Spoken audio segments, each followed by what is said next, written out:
Daf Yomi, Tractate Batra, page 13a, top of the page, with the words Chad Gisa, Nigra v'Chad Gisa Nahara. If there is a water channel on one side of the field and a river on the other side, the field is divided diagonally, bikarnazol, diagonally, between the two brothers, so that each receive land adjoining both river and the water channel. Channel. I said channel last night. Channel. Is that the word of the day? Channel? Channel has a numerical value of 57 in English ordinal gematria. Channel.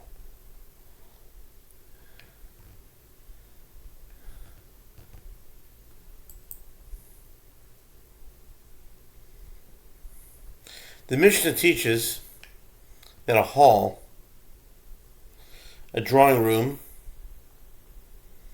and the like, should not be divided unless the two parties will be able to use their respective portions in the same manner that they had previously used them. The Gemara asks, what is the halacha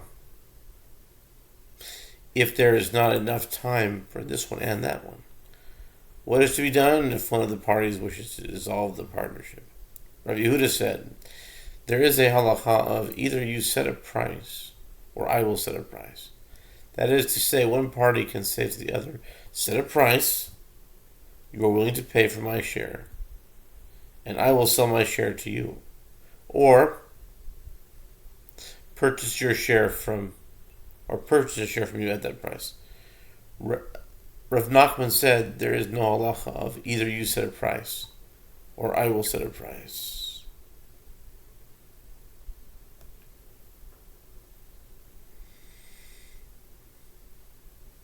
Good o agud.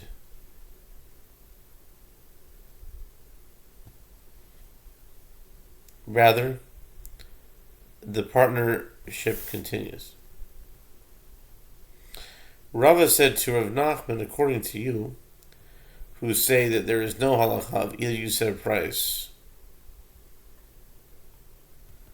or I set a price, good o agud. That's what it's called in Aramaic or Hebrew. No, good o agud has a numerical value of 34. Good o agud. Good.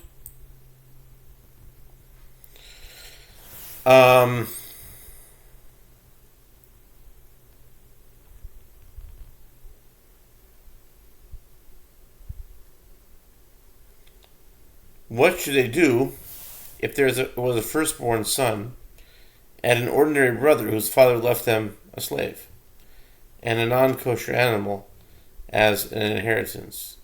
How are they to be divided? Rav Nachman said to him, I say that they work for this one, the ordinary brother, 1 day, and the other one, the firstborn, 2 days.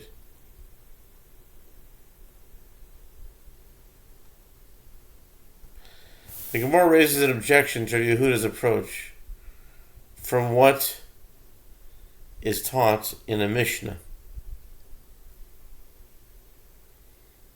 Gittin 41a. One who is half slave, half free man. For example, a slave who had been jointly owned by two people, one of whom emancipated him, serves his master 1 day, and himself 1 day. This is the statement of Beit Hillel.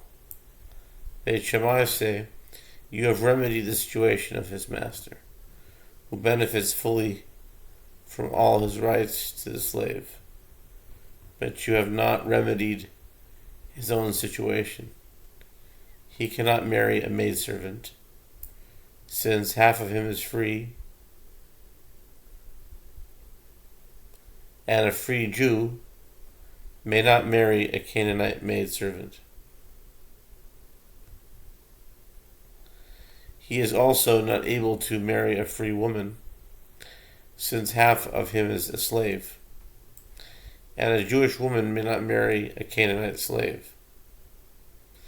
And if you say he should be idle and not marry, but is it not true that the world was created only for procreation? As it is stated, he did not create it to be a waste. He formed it to be inhabited. 45:18. Lo tohu bra'a, l'sheves yasra.